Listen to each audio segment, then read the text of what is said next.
enseñanza que me comprometo a seguir y es la esperanza que me atrevo a confesar.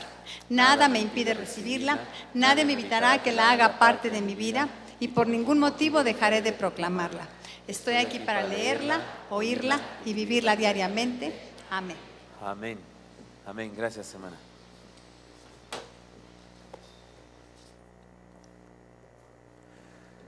Amén. Aunque terminó el mes de la juventud, hermanos, vamos a seguir con la idea del campeón. El sermón de hoy se llama Las señales de un campeón. Santiago capítulo 4 nos habla de estas cosas. Leeremos el pasaje en el transcurso del sermón, así que ahora mismo déjenme introducirme de la siguiente manera. En este pasaje, el hermano Santiago nos hace casi escuchar estas palabras. En esta esquina, algo así, de algunos kilos, no sé, toneladas tal vez, el mundo.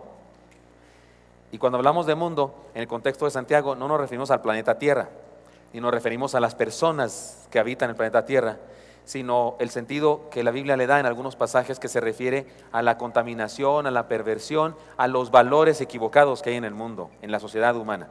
Entonces, en esta esquina, el mundo, y en esta otra, tú o yo, o este o aquel o el que sea, los cristianos. Nos presenta las cosas con las que luchamos los cristianos y las señales o evidencias de que somos campeones. La verdad es que sigue siendo rudo Santiago. El domingo pasado leímos un texto así muy rudo. Sigue siendo, pero es palabra de Dios, ¿qué le vamos a hacer? Sigue siendo así muy directo y habla muy fuerte, pero creo que ustedes y yo podemos en este pasaje descubrir las señales de un campeón, de un cristiano. Porque Santiago comenzó diciéndonos bienaventurado, campeón, feliz, afortunado, el que supera la tentación. Así que nos ha llamado ya campeones varias veces en los diferentes sermones y ahora una vez más nos dice de las evidencias de un campeón. Y bueno, la primera evidencia que quiero compartir con ustedes, que se encuentra en los primeros versículos, es esta, la señal del pastel de cumpleaños. Y usted dice, ¿y eso qué, pastor? Se refiere a los bigotes de cuando mordida. Hay personas a las que les han quebrado los dientes en el asunto de la mordida. ¿Sabía usted eso? Es una vagancia bárbara, yo os propongo que no lo hagamos. Pero a eso se refiere la señal del pastel de cumpleaños. No, déjeme explicarle a qué me refiero. En la cultura mexicana y en muchas culturas, en Estados Unidos también y en otros lugares, resulta que se apagan las velas, ¿no?, del pastel. Y se dice que hay que pedir deseos. Sí, hablando en términos bíblicos, eso es una herejía, ¿no es cierto? Porque es brujería, es así como abracadabra, no sé, pero hay toda una doctrina al respecto. Por ejemplo, he oído que si dices el deseo, no se cumple.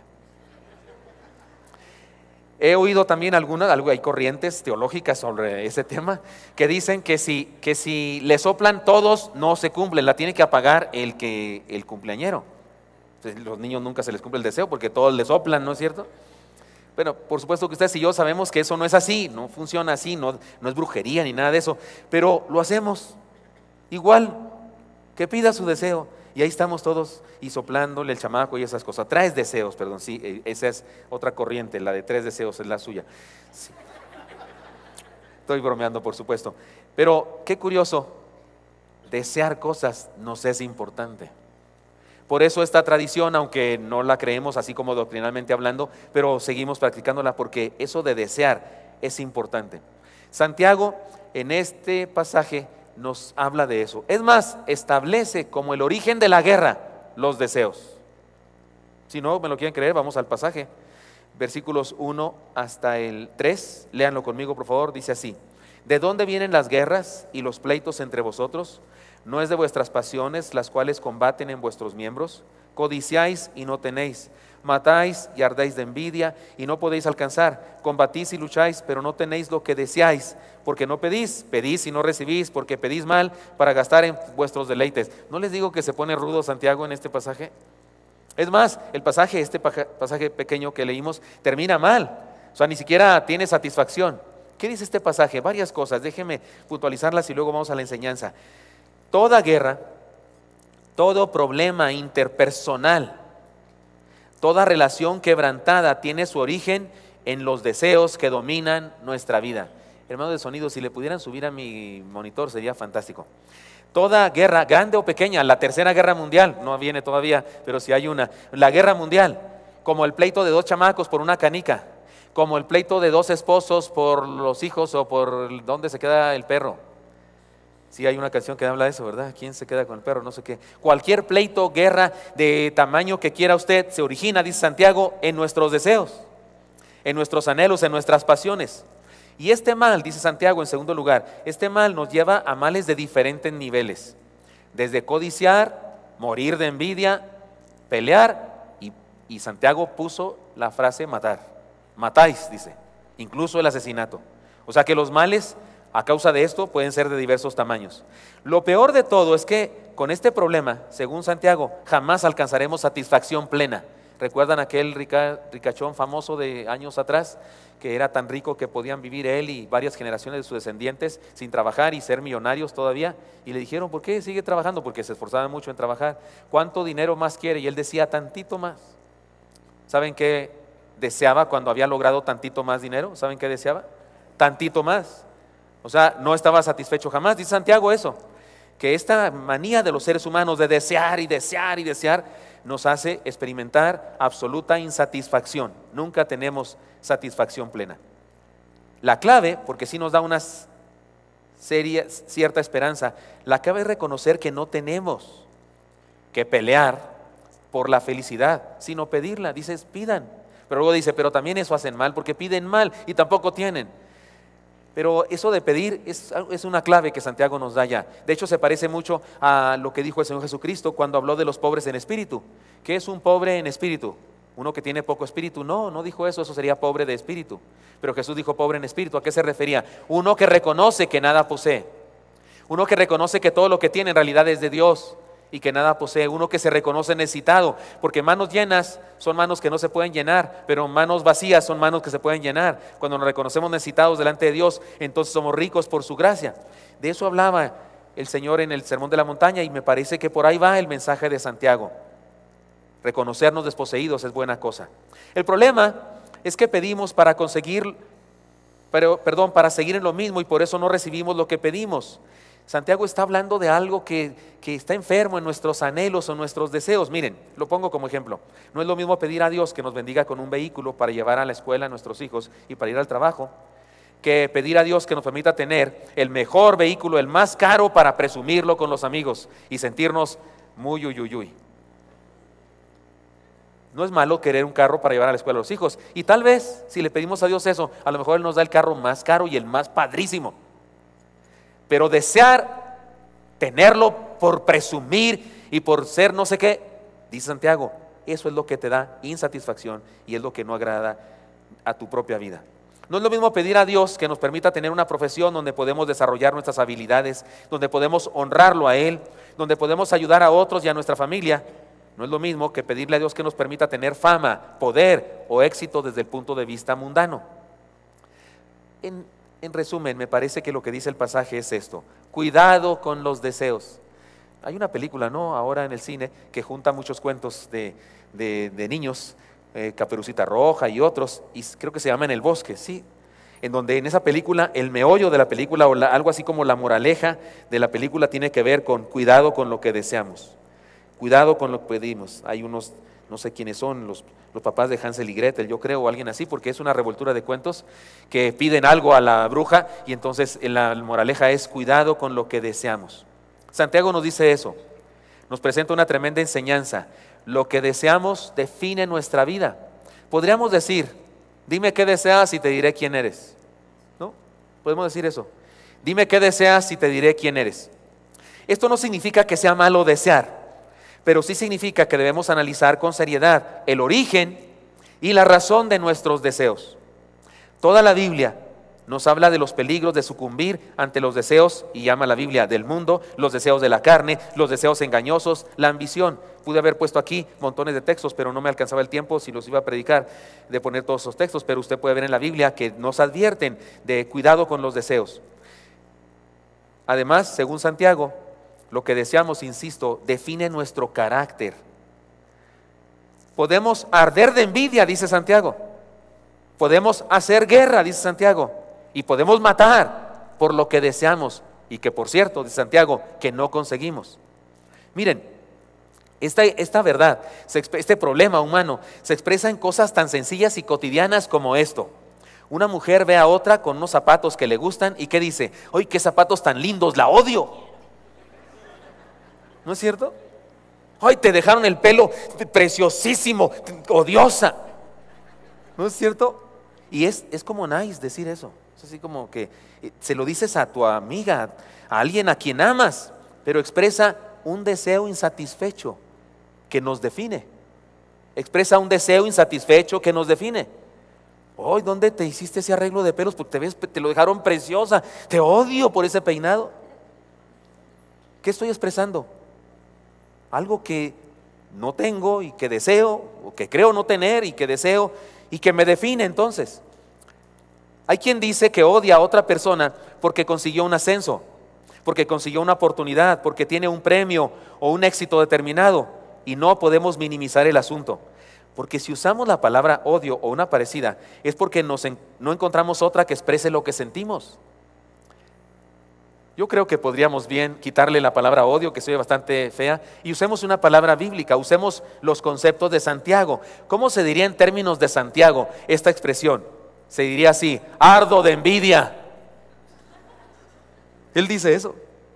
Él dice: ardéis de envidia y no tienes, y hay guerra en ustedes, y andan envidiándose y comiéndose unos a otros. Dice: matáis y demás. Así es que podríamos decir esa expresión: ay, qué bonito te quedó, odiosa. Podríamos decir: ardo de envidia, sería muy honesto, aunque sí declara un asunto de carácter. Insisto, y lo más triste de todo es que Santiago sigue diciendo: y no podéis alcanzar, combatís y lucháis, pero no tenéis lo que deseáis. Y con todo esto nos hace entender que la terrible insatisfacción nos la causan nuestros deseos insanos. La insatisfacción es causada por deseos insanos. Es más, podemos analizar si somos gente satisfecha o gente insatisfecha, porque la gente satisfecha seguramente tiene deseos sanos y obtiene satisfacción de lo que desea, y por eso vive en contentamiento. Ahora bien, bueno, déjeme decirlo de una vez: un cristiano que tiene deseos mundanos jamás tendrá satisfacción. Ahora bien, este asunto es serio porque se manifiesta en todas las áreas de la vida y en ocasiones se oculta o se disfraza de ambición ministerial. Es que soy muy ambicioso ministerialmente, los pastores nos puede pasar eso, o de ambición profesional, o de espiritualidad, o de perfeccionismo, es que soy muy perfeccionista, dicen algunos, o de responsabilidad y hasta de voluntad de Dios se disfraza. Por ejemplo, trabajamos hasta abandonar la familia, argumentando que tenemos un ministerio, o que tenemos una necesidad, o que tenemos un derecho a la realización, o que tenemos una misión. O deberíamos preguntarnos: ¿cuál es realmente nuestro deseo? ¿Bendecir a otros? ¿Obedecer a Dios? ¿Ayudar al prójimo? ¿Ser alguien importante? ¿Destacar? ¿Tener éxito según los parámetros del mundo? ¿Satisfacer un deseo personal? ¿Tener mucho dinero y poder? ¿Demostrarle a alguien que sí puedo? ¿Alejarme de la casa? ¿Ser independiente? ¿Ser mejor que otros? ¿Alcanzar lo que ha alcanzado alguien a quien admiro? Deberíamos ser honestos y analizar con seriedad y en oración nuestros deseos y el origen de ellos. Porque Santiago nos advierte que los deseos no sanos jamás se satisfacen. Así matemos, así ardamos de envidia, así hagamos lo que hagamos, estaremos satisfechos toda la vida. El Señor habló de este tema en el Sermón de la Montaña. Se refirió al alimento y al vestido. ¿Se acuerdan? Cuando dijo: no estéis afanosos por nada. Habló de alimento y del vestido. Pero si lo aplicamos a nuestra vida, esa añadidura, porque Él habló de la añadidura, podemos hablar de la añadidura en términos de casa, carro, colegiaturas, ropa de marca, el celular, tableta, computadora, joyas, vacaciones y títulos académicos colgando de la pared. Es añadidura a todo eso. Y respecto a todo eso, que definitivamente todos naturalmente deseamos, y no está mal, pero respecto a todo eso, el Señor dijo estas palabras maravillosas. ¿Las leen conmigo? Son parte del Sermón de la Montaña, tal vez las más hermosas del Sermón de la Montaña. ¿Las leen conmigo? ¿Cómo dice? Mas buscad primeramente el reino de Dios y su justicia, y todas estas cosas os serán añadidas. Traducción en lenguaje de Santiago: mas desead primeramente el reino de Dios y su justicia. Y la añadidura, ¿qué es la añadidura? Todo lo demás: casa, carro, vestidos, vacaciones, profesión, computadora, reloj conectado con la computadora, y todas las novedades que sucedan, dice el Señor, que vendrán por añadidura. También nos dijo que valemos mucho más que las aves que Él alimenta y que valemos mucho más que las flores que se visten mejor que Salomón. Traducción a nuestro contexto: las flores se visten mejor que Christian Dior, que Carolina Herrera, que Versace, que Chanel, que Hermenegildo. Sí, exactamente. ¿Recuerdan que les hablé de Lalo? Le pedí permiso a Lalo desde la primera vez que pasó esto. Él está por aquí, pero no quiero apenarlo. ¿Recuerdan cuando hablé con Lalo? Era un adolescente. Y le dije, si encontrara usted al genio de la lámpara maravillosa y le pidiera 3 deseos, ¿qué le pediría? Pequeño, es un niño precioso, lo quiero mucho. Y él me dijo, yo le pediría que me hiciera seguir a Dios como debe ser seguido, ese deseo, llevarme bien con todos en casa y en la escuela, y estar bien. Eso, estar bien, lo traduzco como ser feliz. Me encantó su respuesta. Me encantaron sus anhelos. ¿Qué le pediría al genio de la lámpara? Seguir a Dios como debe ser seguido, llevarse bien con su papá, con su hermana, con los demás en la escuela y estar bien. Es un deseo fantástico. Yo le dije, Lalo, eso lo puede tener ahora mismo porque es su decisión, porque Dios quiere darle eso mismo a usted. Esas cosas son las que Dios quiere para usted y no necesita los 3 deseos del genio. Todo lo que necesita es realizar lo que Dios ya le ha dado. Ante la enseñanza de Santiago, debemos reconocer lo que he llamado la señal del pastel de cumpleaños. ¿Cuál es la señal del pastel de cumpleaños en un cristiano? Sus deseos sanos, santos, correctos. Así que debemos comenzar con santificar, sanar y enderezar nuestros deseos. En cierta fiesta de cumpleaños, un pequeñín estaba a punto de apagar un puñado de velas. Era un pequeñín, imagínense cuántas velas pueden ser, me parece que eran 6 o algo así, o 5, 6, 7, no sé.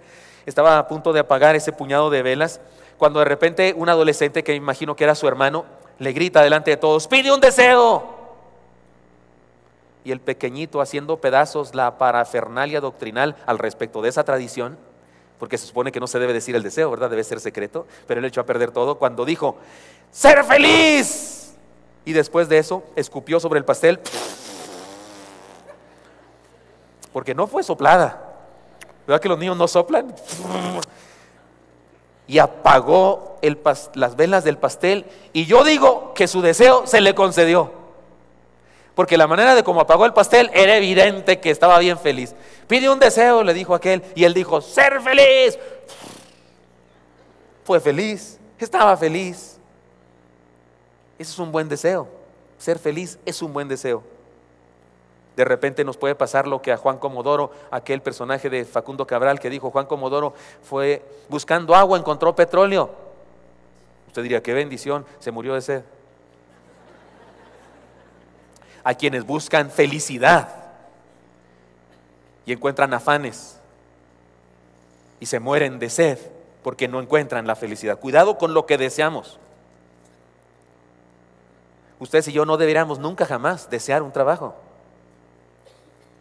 Deberíamos desear realizar lo que Dios quiere. Y si es a través de un trabajo, el trabajo es el medio. Y entonces tenemos prosperidad y Dios nos bendice. Pero desear el trabajo, entonces el trabajo se convierte en nuestro Dios. ¿Y dónde quedó nuestra familia? ¿Y dónde quedé yo mismo en mi crecimiento espiritual, en mi compañerismo con Dios? Cuidado con lo que deseamos, porque de repente deseamos mal. Si debemos terminar este punto estableciendo un buen deseo, un deseo fundamental, algo así como una base de deseos, yo podría decir lo siguiente, en base a lo que nos dice Santiago y lo que nos dice el Señor Jesucristo en su Sermón de la Montaña. Deberíamos tener este deseo todos, el deseo de honrar a Dios, cumpliendo la misión que nos encargó, haciendo su voluntad y bendiciendo a los que nos rodean, con o sin pastel, que este sea nuestro deseo. Y si quieren todavía más cortito, perfecto, hagámoslo como lo hicimos hace rato con el Sermón de la Montaña. Que nuestro deseo sea el reino de Dios y su justicia. Y la añadidura, Él se encargará de dárnosla. Primera señal de un campeón, la señal del pastel de cumpleaños. Cuidado con nuestros deseos. Segunda señal, la señal de la amistad. Dime, ¿con quién andas? ¿Qué dice el dicho? y te diré quién eres, así dice la sabiduría popular. Y este proverbio encierra una tremenda enseñanza que Santiago nos dice en este pasaje. Santiago nos desafía a analizar nuestra relación de amistad con Dios y nuestra relación de amistad con el mundo, y no se refiere, insisto, al planeta Tierra, ni se refiere a las personas del planeta Tierra, sino que se refiere al sistema caduco, corrupto de valores que hay en el mundo. Y en el pasaje que vamos a leer ahora, es la siguiente parte del pasaje, nos define lo que podríamos llamar el origen del declive, el origen del desastre, el origen de la caída de los seres humanos. Miren que sí, este es el más rudo pasaje de todos en el sermón de Santiago. Lo leen conmigo, por favor, para no sentirme tan mal yo leerlo solo. Versículos 4 y 5, ¿cómo dice? Oh almas adúlteras, ¿no sabéis que la amistad del mundo es enemistad contra Dios? Cualquiera pues que quiera ser amigo del mundo se constituye enemigo de Dios. ¿O pensáis que la Escritura dice en vano, el Espíritu que Él ha hecho morar en nosotros nos anhela celosamente? ¡Sas! ¿Verdad que sí es rudo Santiago? Ay, Santiago, cuando lleguemos al cielo le reclamamos. Lo bueno es que no nos lo escribió a nosotros, se lo escribió a los de la otra época. Pero se aplica a nosotros, por supuesto, es palabra de Dios y es para nosotros. ¿Qué nos dice? 3 cosas podríamos decir. No podemos ser amigos del mundo y amigos de Dios al mismo tiempo. Y insisto, no nos referimos a personas del mundo, porque los cristianos debemos ser amigos de las personas del mundo. Claro que sí, si no, ¿quién les va a hablar de Cristo y quién les va a dar ejemplo de la fe cristiana? Y sí debemos ser amigos del planeta Tierra, por supuesto, y cuidarlo. Pero aquí se refiere a los valores caducos del mundo. No podemos ser amigos del mundo y amigos de Dios al mismo tiempo. O vivimos los valores del mundo, o vivimos por los valores del mundo, o vivimos por los valores de Dios. Mezclarlos es vivir mundanamente. Un cristiano que quiere vivir un poquito de valores del mundo y un poquito de valores del reino es más mundano que el mundano, porque el mundano por lo menos es honesto y es neta con su mundo, ¿no? Por lo menos es fiel a su mundanalidad. Pero el cristiano ni siquiera puede ser fiel ni al mundo ni a Cristo. Eso es más mundano que lo mundano del mundano. ¿Sí me expliqué cuántos mundanos dije?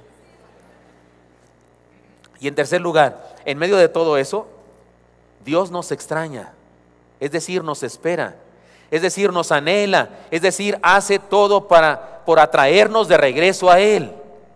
Eso es hermoso, y Santiago lo dice en el pasaje. El Espíritu que Él ha hecho morar en nosotros nos anhela celosamente. Ahora entonces vayamos a esta enseñanza. Cuidado con los amigos que tenemos, que frecuentamos y que dejamos que nos influyan. La figura de adulterio, porque aquí Santiago habla de un adulterio espiritual, la figura de adulterio es una alusión al Antiguo Testamento. La palabra nos habla del matrimonio entre Dios y su pueblo. Por eso dice Isaías 54:5, porque tu marido es tu hacedor, Jehová de los ejércitos es su nombre, y tu redentor, el Santo de Israel, Dios de toda la tierra será llamado. Oiga, Dios se llama esposo del pueblo de Israel, del pueblo de Dios. En Oseas 9:1 también dice, no te alegres, oh Israel, hasta saltar de gozo como los pueblos, pues has fornicado apartándote de tu Dios, amaste salario de ramera en todas las eras de trigo. Oiga, si Santiago está rudo, este está peor. Pero pongo estos textos bíblicos para enseñar. Sí, Dios habla de un matrimonio entre su pueblo, nosotros y Él, y de infidelidad en el sentido espiritual. En el Nuevo Testamento pasa lo mismo. La iglesia es la esposa del Cordero, Jesucristo. Así que nosotros también enfrentamos el desafío de ser fieles, y también se nos advierte del peligro del adulterio espiritual. Es muy triste, pero existe una tendencia en la raza humana a no estar satisfechos, a siempre querer algo más. Y a niveles espirituales hay gente buscando nuevos dioses, nuevas experiencias, nuevas ideas, nuevos ritos, nuevas confesiones, nuevas emociones. Incluso dentro del mundo evangélico existe una pasión por lo que algunos llaman nuevas unciones. No, hombre, es que el hermano fulano trae la unción de no sé qué. Hay unos que traen la unción del oro y otros la unción de la borrachera espiritual y otros la unción. Puras herejías. Pero hay un afán hay gente que no se conforma con la palabra sencilla. Vienen a nuestra iglesia, dicen, oiga, no hubo ningún endemoniado que exorcizar. Nadie se cayó, nadie vomitó, porque en algunas congregaciones hacen cosas raras. Y la gente viene aquí con nosotros, usted está bien calladito, yo hable y hable y usted sentado. Dice, no, qué aburrido. Que se quite el saco, le haga así, se caigan todos. Porque algunos tumban con el saco. Y ya he dicho que algunos con el aliento soplan, pues que habrán comido, que se caen todos. Y ¡tas! Dios mío. Y buscan unciones, herejías, experiencias psicosomáticas, porque no están satisfechos con la verdad pura, sencilla del Señor. Porque no la conocen, por eso no están satisfechos. Y por causa de eso, algunos pervierten la verdad de la palabra, y me parece que eso es incurrir en adulterio espiritual. El Señor Jesucristo fue radical. Lean conmigo esta palabra que Él dijo, Mateo 6:24. Ninguno puede servir a dos señores, porque o aborrecerá al uno y amará al otro, o estimará al uno y menospreciará al otro. No podéis servir a Dios y a las riquezas. Y cuando usó la palabra que se traduce riquezas, es la palabra griega mamón, que quiere decir Dios de las riquezas. La figura de los celos, porque dice aquí de que nos anhela celosamente, también es bíblica. Déjenme leerles una serie de textos bíblicos. Deuteronomio: le despertaron a celo con los dioses ajenos, lo provocaron a ira con abominación. Otro de Deuteronomio también: ellos me movieron a celos con lo que no es Dios, me provocaron a ira con sus ídolos. Saltémonos ese, hermano, y sigamos hasta el otro texto que también dice aquí: no te inclinarás a ellas ni las honrarás, porque yo soy Jehová tu Dios fuerte y celoso. Saltémonos hasta el otro texto que dice: porque no te has de inclinar a ningún otro Dios, pues Jehová, cuyo nombre es celoso, Dios celoso es. Llega Dios al grado de decir que su nombre es celoso. Y otro más de Zacarías: así ha dicho Jehová de los ejércitos, celé a Sión con gran celo, y con gran ira la celé. Ahora bien, debemos entender esto: no se trata de un marido inseguro, temeroso, que tiene dudas y sospechas. No, se trata de un celo de alguien que todo lo merece, de alguien que todo lo sabe, y de alguien que dio toda su vida por nosotros y que tiene derecho a celar lo que sea. No es un Dios inseguro que tiene sospechas. No, Señor, es el Dios todopoderoso, que dio todo lo que Él es, que sabe todas las cosas, no sabe todo, y que es absolutamente todopoderoso. Es increíble que nos cele. ¿Qué tenemos que necesite? Absolutamente nada. ¿Qué tengo yo que Él por lo que Él pueda dar su vida? Absolutamente nada. Es puritito amor. En este caso, los celos de Él son puritito amor, puritita gracia, absolutamente. Lo curioso es que Santiago dice que, como dice la Escritura, y no encontramos en la Escritura en ningún lugar donde diga eso. Si leemos usted y yo todo Génesis hasta Malaquías, o si leemos incluso los evangelios que se escribieron antes de la carta de Santiago, en ningún lado dice eso. Así es que es muy probable que lo que está diciendo Santiago es que ese es el mensaje de toda la Biblia. Dios nos anhela celosamente, Dios nos ama tanto que tiene pasión por acercarnos a Él, por bendecirnos y transformarnos. Creo que más bien es una interpretación global de Santiago de toda la Biblia. En casi cualquier pasaje de la Escritura donde se habla del amor de Dios podemos hablar de celos. He explicado antes que el Salmo 23, ahí al final donde dice: ciertamente el bien y la misericordia me seguirán todos los días de mi vida, y en la casa de Jehová moraré por largos días. Ese pasaje, ciertamente el bien y la misericordia me seguirán, no está bien traducido al español, porque no puede ser bien traducido al español, porque es un verbo muy difícil de traducir del hebreo.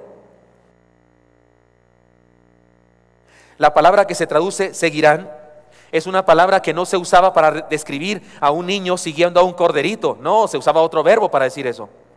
Y para referirse a una mujer que iba detrás de su esposo, porque en aquella época las mujeres caminaban detrás del esposo, no a la par, así era la ley farisaica. Y cuando una mujer iba detrás se usaba ese verbo, pero en otra dimensión, con otra raíz, no el que aparece en el Salmo 23. Y la palabra que aparece en el Salmo 23, me seguirán, es la palabra que se usaba para describir a un ejército de guerreros enfurecidos persiguiendo a los vencidos del otro ejército.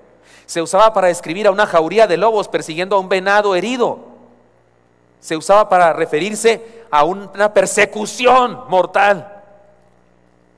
Y el Salmo dice que el bien y la misericordia nos persiguen. No nos siguen, nos persiguen, como si Dios tuviera dos perros sabuesos, buenos para seguir el rastro, y les dio a oler nuestra vida y les dijo: encuéntrenlos. Y cuando los encuentren, los hacen pedazos en mi gracia, en mi misericordia, en mi amor. Eso dice el Salmo 23. Y eso es lo que dice Santiago cuando dice que nos anhela celosamente. Es un amor apasionado, insisto, increíble.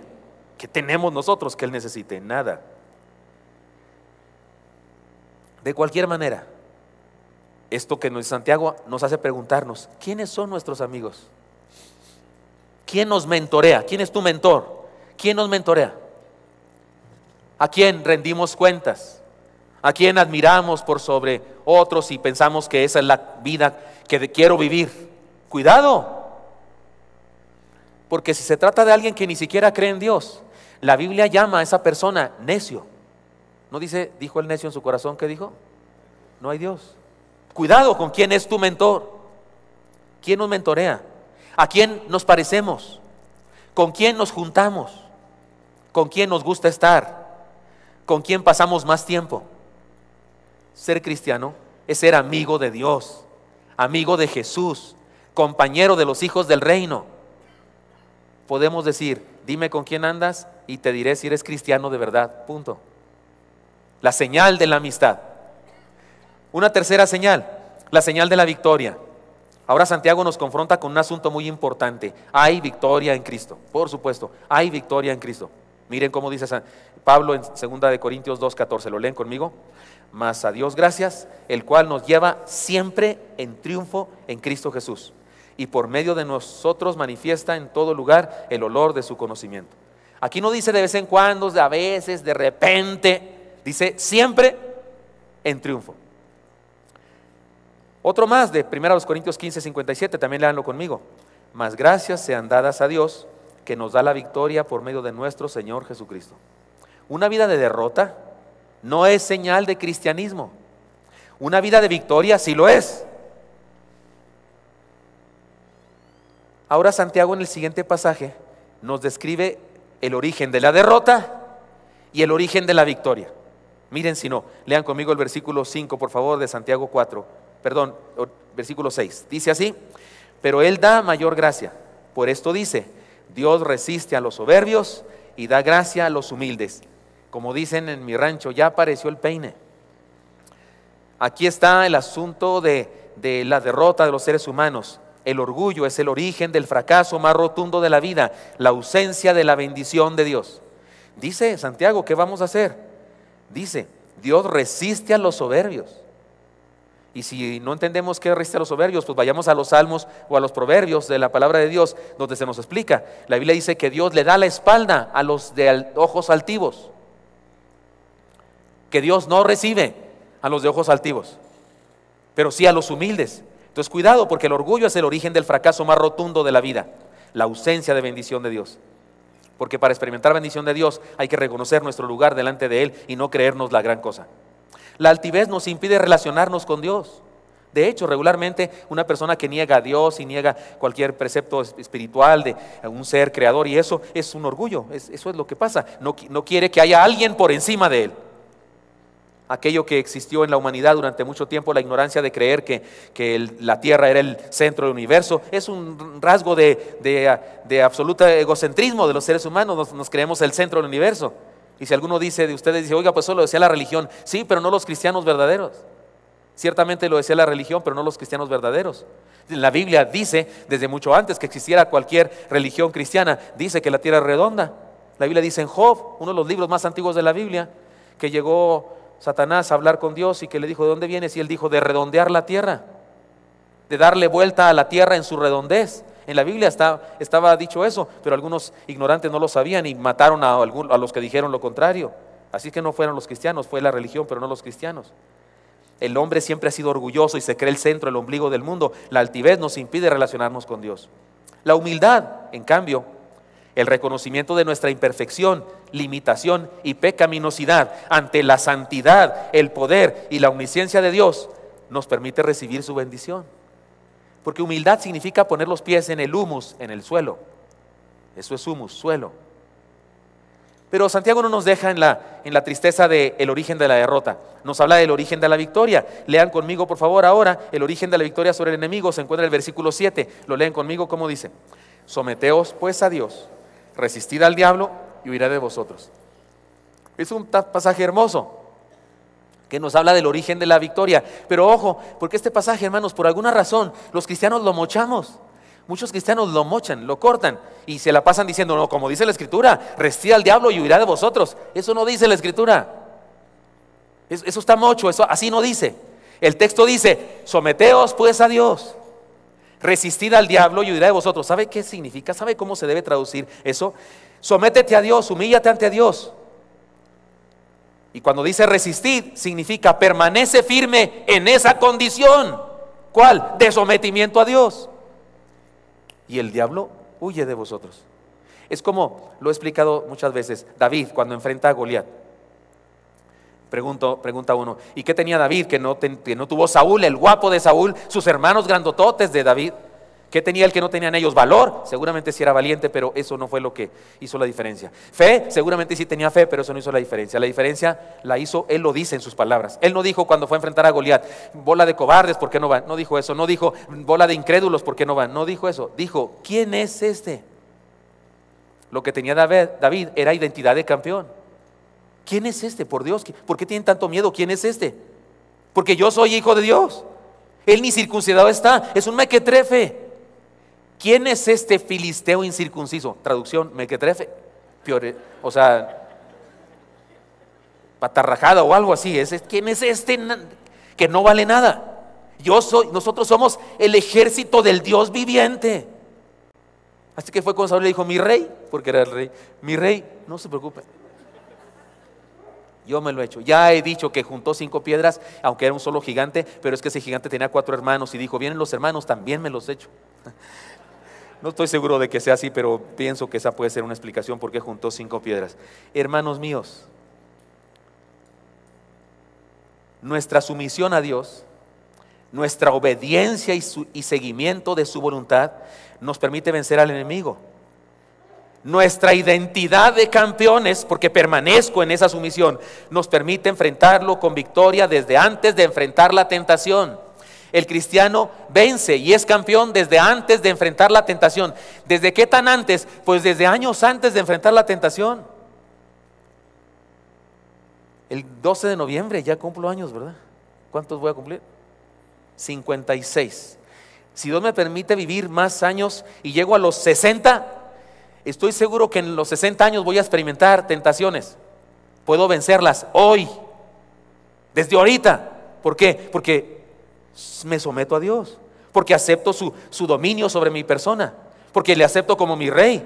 Así es que las tentaciones dentro de unos años están vencidas. Eso dice este pasaje. Someteos pues a Dios, resistid al diablo, y la idea ahí es mantente firme en sumisión a Dios a pesar de que esté frente a ti el enemigo. Eso es lo que dice el pasaje, y huirá de vosotros.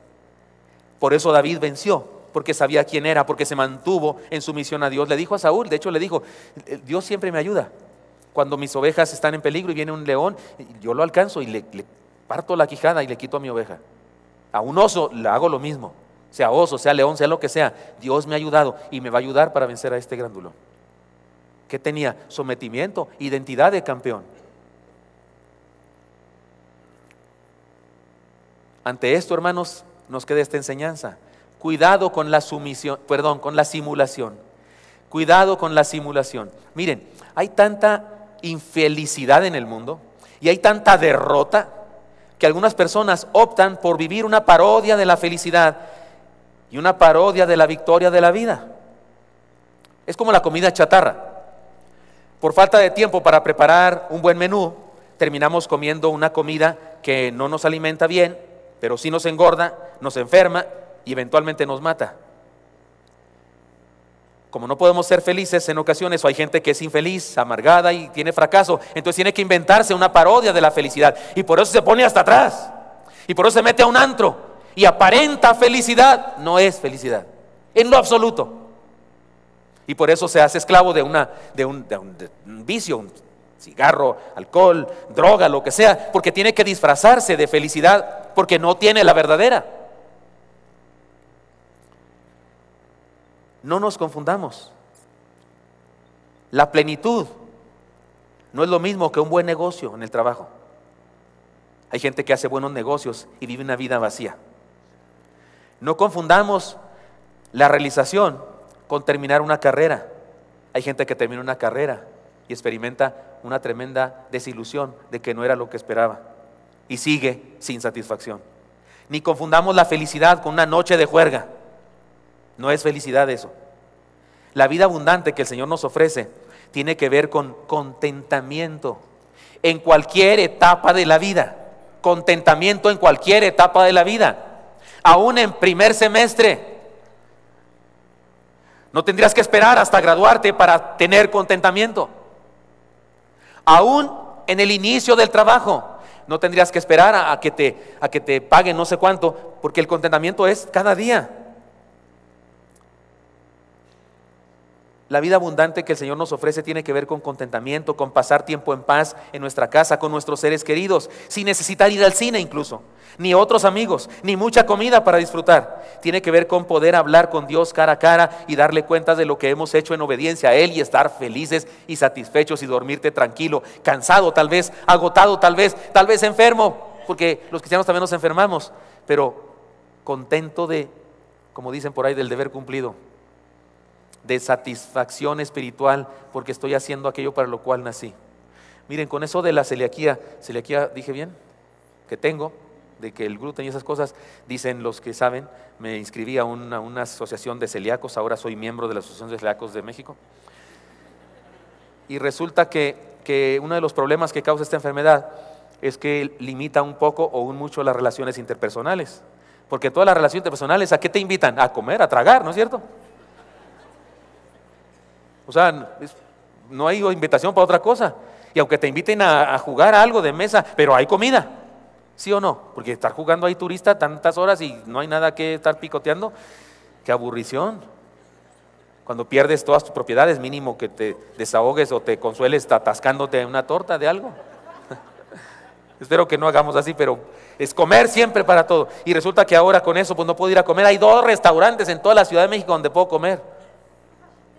3, perdón, me equivoqué, 3. ¡Qué barbaridad! Fui a una expo cero gluten, o sea, una exposición de cero gluten. Yo imaginaba, no sé, un espacio así como este, con 5 stands. 5. Y en todos había lo mismo. 5 stands, ¿no es cierto? Y luego peor porque yo decía, oiga, qué ricas galletas, cero gluten, y no tiene sin azúcar. Y luego me dicen, ¿por qué sin azúcar? ¿Qué no es celíaco? Sí, pero también soy diabético. Oh, pobre, este sí estaba amolado, dije. No lo dijeron, pero lo pensaba. Pero por causa de eso, hace muchísimo, 16 años en esta iglesia, que los domingos yo jamás comía en casa, jamás. ¿Por qué? 17. ¿Por qué? Porque es domingo. Alguien me invita, nos vamos a comer a no sé dónde, ya sea Sopes de la 9 o los chupacabras de no sé dónde, o algún restaurante muy fino, pero los domingos, pero ahora, muy a menudo los domingos terminamos yendo a la casa. No está Eli, que va a estar, ni lo conocemos en domingo. Y he descubierto un placer de estar con mi esposa solitos comiendo tortas de pan cero gluten, con jamón cero gluten, con mayonesa cero gluten. Y he descubierto un placer en estar, nadie nos molesta, bien suave. Imaginen lo que quieran. Y hay una satisfacción en cosas que de repente perdemos de vista. ¿Cuántos son abuelos? Levanten su mano, ¿cuántos son abuelos? Estoy seguro que ustedes han experimentado esto, que tu nieto te diga cosas. Con mi nieto, cuando llega a la casa, tenemos que hacer esta dinámica, si no, no está feliz nadie. Él llega corriendo, se prepara, porque es muy fuerte, es el más fuerte de todos los nietos, aunque el suyo diga otra cosa. Y entonces sale corriendo contra mí y me salta y yo tengo que caerme, y él me deja como estampilla en el suelo porque es demasiado fuerte. Y luego me besa y dice frases como estas. A mi esposa se la dijo la primera vez, pero yo me quedé con envidia y luego ya después me la dijo a mí. Me dice, eres el bubo, porque soy bubo, abuelo, eres el bubo que siempre quise tener. Tenía 3 años, o sea, siempre, ¿no? Años deseando tener. Supongo que oyó a su papá decirle eso a su mamá o a su mamá, o en la telenovela o alguna cosa, y le salió esa frase dominguera, ¿no? Eres el bubu que siempre quise tener. Abuelitos, ¿a cuántos les ha dicho su nieto así? ¿No les hizo la vida? ¿Cuál querer tener un yate? Si alguien tiene un yate y tiene un helicóptero y tiene una casota y no tiene un nieto que le diga eso, pobre. No le cambio mi vida, en lo absoluto. No le cambio mi vida, para nada. Ahora, si tiene nieto y yate y todo, pues qué bueno. Tampoco Dios está peleado con que tengas cosas, pero cuidado con solamente aspirar a la riqueza mundana y perderte de vista la satisfacción y la plenitud del contentamiento de estar en paz con Dios. Así que en lugar de quejarnos de no ser felices o de no tener lo que deseamos, deberíamos preguntarnos: ¿le estamos honrando? ¿Le bendecimos? ¿Le obedecemos? ¿Estamos sometidos a Él? Es decir, no simulemos la felicidad, vivamos en victoria, tal como Dios nos ha ofrecido vivir. Esta es la señal de la victoria. Primera señal, la señal del pastel de cumpleaños. Cuidado con lo que deseamos. Segunda señal, la señal de la amistad o de los amigos. Cuidado con los amigos que tenemos, de quién somos amigos. Señal, la tercera señal fue esta, ¿verdad? Señal, todavía no llego a esa, la señal de la victoria. Y ahora sí, la señal de la victoria. Vivamos en victoria, vivamos felices, plenos. Y ahora voy a la cuarta señal, la señal del borrón y cuenta nueva. ¿Cuál es esa? La explico. No hay razón para confundir la conversión, el ser cristiano, con la religiosidad. No hay razón para confundir eso. No hay razón. Usted y yo podemos saber quién es cristiano, quién no es cristiano según la Biblia. Y yo puedo saber si soy cristiano o si no soy cristiano, porque la Biblia me dice evidencias de eso. No hay razón para tener dudas respecto a nuestro cristianismo. Si alguien aquí dice: oiga, padre, es que no sé si soy cristiano, pues ahorita le voy a decir cómo salir de dudas. El siguiente pasaje de Santiago nos define claramente, es una especie de radiografía de la conversión.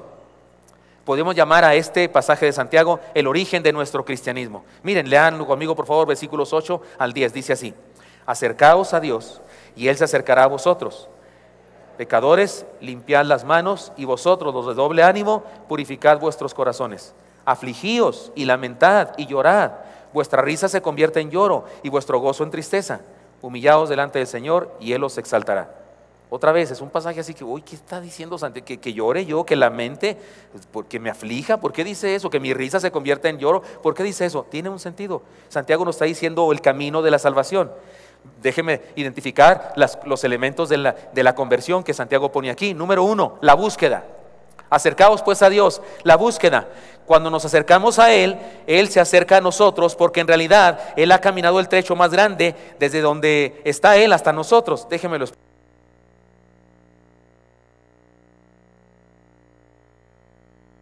De lo que habla Santiago en este pasaje es de búsqueda. Acercaos pues a Dios, es búsqueda. Nos acercamos a Él, Él se acerca a nosotros porque Él desde antes se ha estado acercando a nosotros.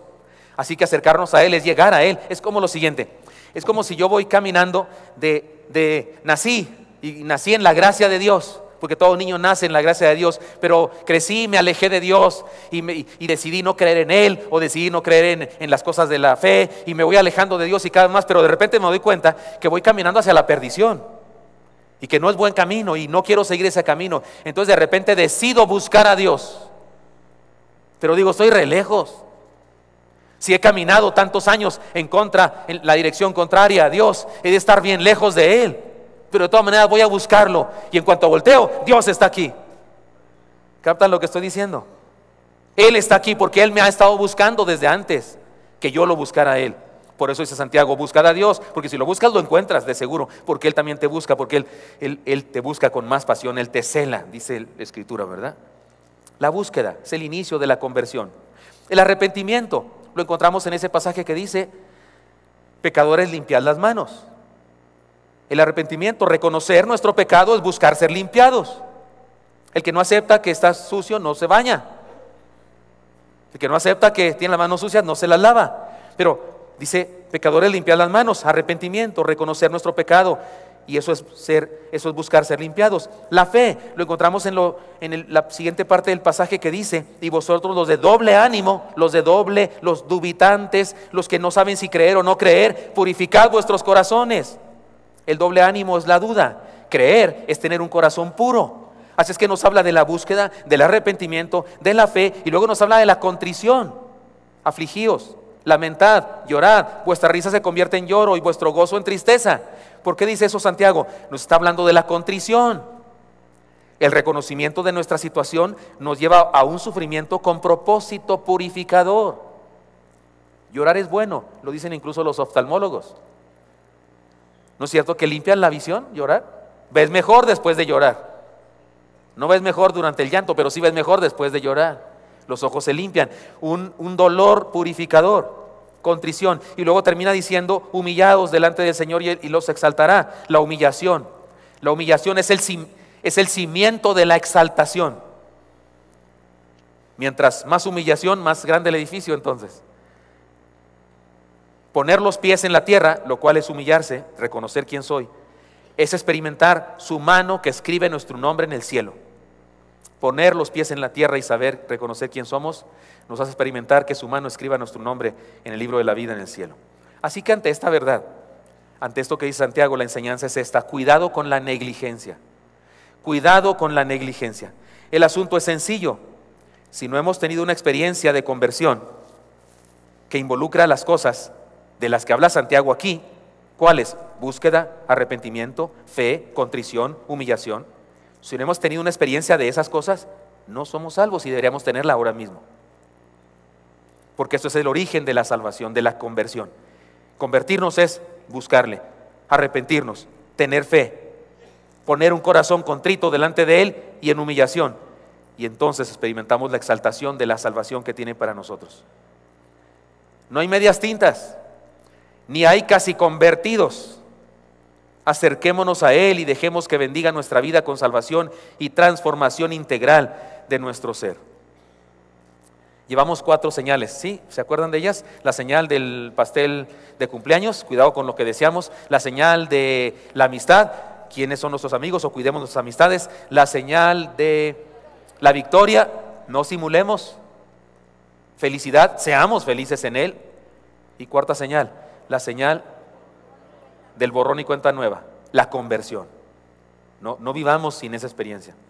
Y la última señal, la señal de la comunidad.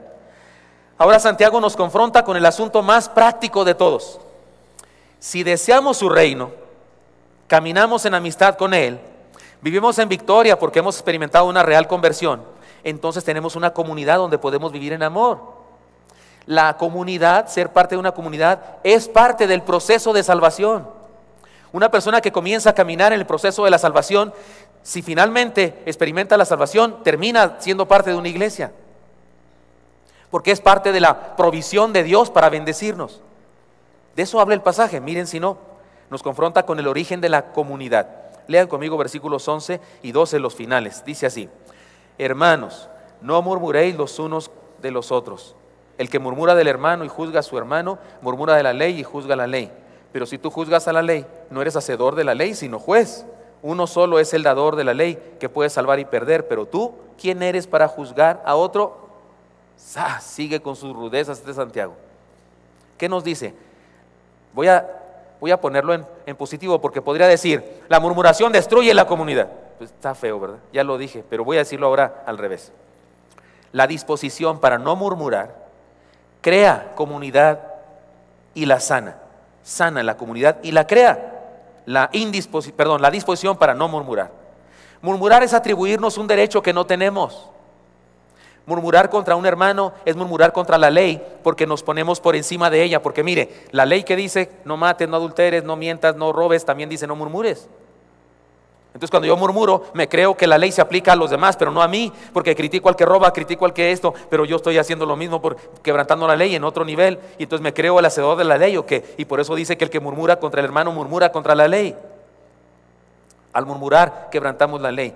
No tenemos derecho a juzgar al hermano. Muy bien, de esta enseñanza que está diciendo aquí Santiago, entonces obtenemos ustedes y yo una enseñanza poderosa para nuestra vida, creo. Cuidado con la autogestión pastoral y comunitaria. Qué palabrita, ¿no? No la inventé yo, la escuché por ahí. Sé de una iglesia que dicen que practican algo llamado autogestión pastoral. En resumen, lo que dicen es que cada quien se pastorea a sí mismo. Y yo encuentro en la Biblia que todos nos pastoreamos unos a otros, pero no encuentro en la Biblia que uno es su propio pastor. Eso está muy lejos de la enseñanza de la palabra de Dios. Necesitamos ser parte de una comunidad. Necesitamos crecer personalmente, pero dentro de una comunidad. No debemos vivir un cristianismo fuera de la comunidad. Ser cristiano es ser parte de un rebaño. Y si eres parte de un rebaño, eres una oveja. Y si eres una oveja, tienes un pastor. Tu líder de zarza o grupo celular. Tu líder de NP, tu maestro de instituto bíblico. O alguno de los pastores de la iglesia. No, mi pastor es Dios. ¿Y a qué rebaño vas? A todos los cristianos del mundo. Son los que practican la autogestión pastoral, autogestión comunitaria. Lo que quiere decir es que no están dispuestos a juntarse con nadie, ni someterse a nadie, ni aprender de nadie. Eso no es ser oveja, eso es ser un chivo saltón. Ser oveja es ser parte de un rebaño. Necesitamos eso. Necesitamos someternos a las dinámicas, autoridad, enseñanzas, visión, misión y metas de una comunidad. Les anticipo algo, les doy una primicia. En el culto de negocios próximo que hemos de tener como iglesia, voy a hacer una presentación, una propuesta. La voy a hacer primero a los siervos porque estamos trabajando en eso, estamos orando y trabajando eso. Pero les voy a hacer una propuesta para hacer una renovación, una reestructura absolutamente revolucionaria en nuestra iglesia. Vamos a cambiar muchas cosas en nuestra iglesia. Le voy a decir por qué. Porque hemos crecido mucho. Somos muchos ahora. Pero no estoy seguro de que todos seamos comunidad Oreb.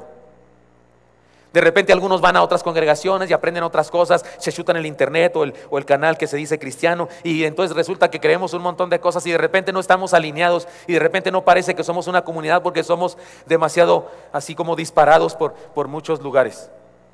Y creo que yo debo hacer un llamado a ustedes y a pedirles que formemos una comunidad. Si en lugar de ser 3,000 como dicen que somos, resulta que somos 250, no importa. Pero con 250 que de veras somos comunidad, que de veras estamos unidos y comprometidos, conquistamos el mundo si usted quiere. Pero así como que esparcidos, como que unos con una lealtad a medias, como un compromiso así mediocre, pues las cosas no se pueden hacer. Y yo creo que Dios ha puesto este deseo en mi corazón, llamarles a una estructuración de nuestro liderazgo y de nuestra educación cristiana diferente, que nos ayude a ser una comunidad sólida.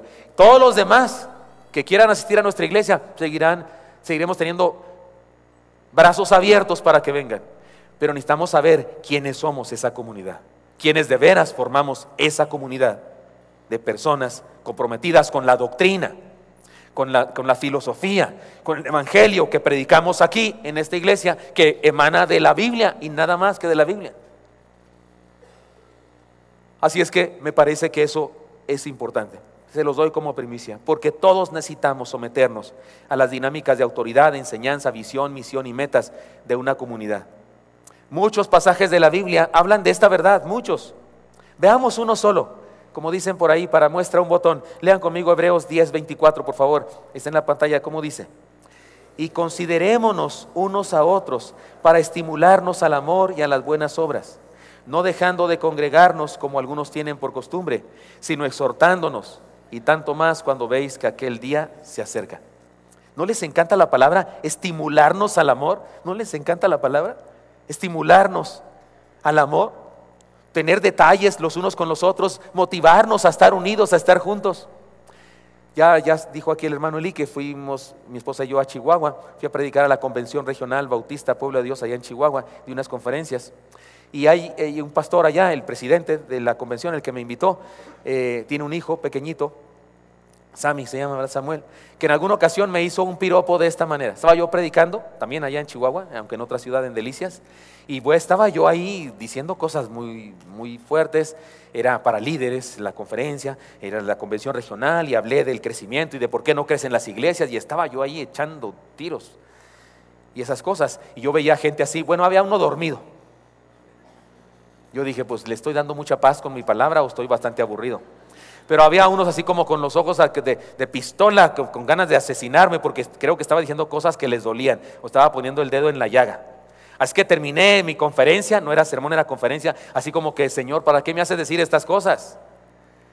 Y vino Sammy, el niño ese, y me dice, hermano Paz, predicó usted como todo un profesional. ¿Te acuerdas? Predicó usted como todo un profesional. Y como yo he oído que los niños y los borrachos siempre dicen la verdad, este no estaba borracho, pero es niño. Bueno, me dio una caricia, pues sentí hasta que era Dios, como que decía, no te agüites, tranquilo, yo quise que dijeras eso, ¿cuál problema? A ver si esto despierta algunas cosas. Pero que unos a otros, que Dios nos use a unos y otros para estimularnos al amor y las buenas obras. Y habla de reunirnos, por supuesto, no dejando de congregaros, dice ahí clarísimo. Aquí no habla de autogestión comunitaria, no, la gestión comunitaria es múltiple, no es auto. Es de todos, nos hacemos congregación entre todos. Así que tengo un desafío, hermanos, entonces, a vivir una vida de campeonato. Santiago no está hablando de muchos temas, como parece. Tuve la tentación, por supuesto, de cada uno de estos puntos convertirlo en un solo sermón. Pero no, me parece que Santiago está hablando de todas estas cosas para decirnos, para ponernos en orden, la clase de vida que debemos tener los cristianos. Digámoslo de esta manera: cuidado con nuestros deseos, la señal del pastel de cumpleaños. Cuidado con nuestras amistades, la señal de la amistad. Cuidado con la simulación, la señal de la victoria. Cuidado con la negligencia, la señal del borrón y cuenta nueva. Cuidado con la autogestión pastoral y comunitaria. Tengamos una iglesia, una comunidad. Digámoslo claramente. Léanlo conmigo, lean estas expresiones conmigo, por favor. Primera, ¿cómo dice? Un campeón desea el reino de Dios y su justicia. Segunda, un campeón es amigo de Jesús antes que ser amigo de nadie más. Número 3, un campeón vive en victoria. Número 4, un campeón ha experimentado una conversión. Y número 5, un campeón es parte integral de una comunidad y vive sus relaciones interpersonales sanamente.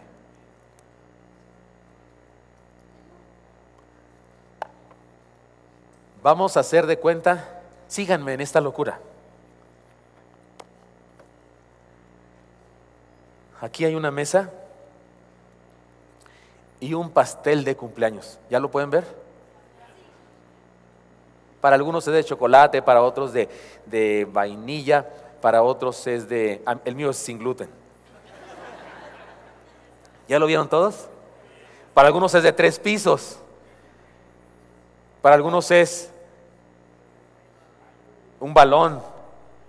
Hay unos que están pensando que encima tiene 2 monitos, un hombre y una mujer, y se están dando un beso,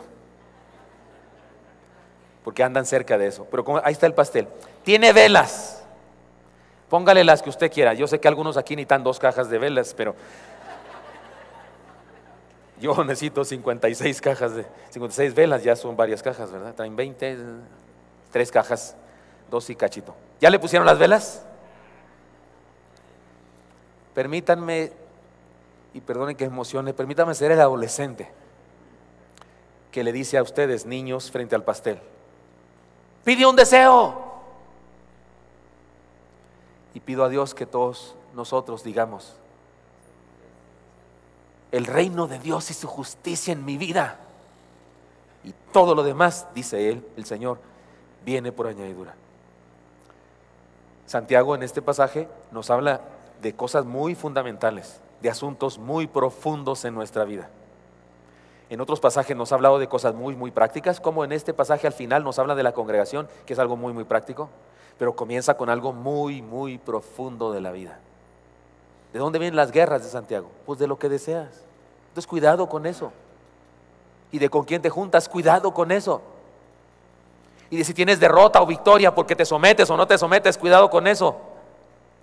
Y de si simulas solamente la felicidad o de veras te has convertido en cristiano, y de si tienes o no una congregación. La verdad es que nos habla de cosas, se fue hasta la cocina de nuestro corazón, hasta lo más profundo de nuestro corazón, y nos desafía a comenzar a vivir como campeones. Les exhorto, les invito, y por supuesto que es una exhortación que yo recibí en primer lugar y he aceptado de parte de Dios, pero les exhorto a todos: vivamos como campeones en los términos de lo que dice la palabra del Señor. Señor Santo, gracias por tu amor.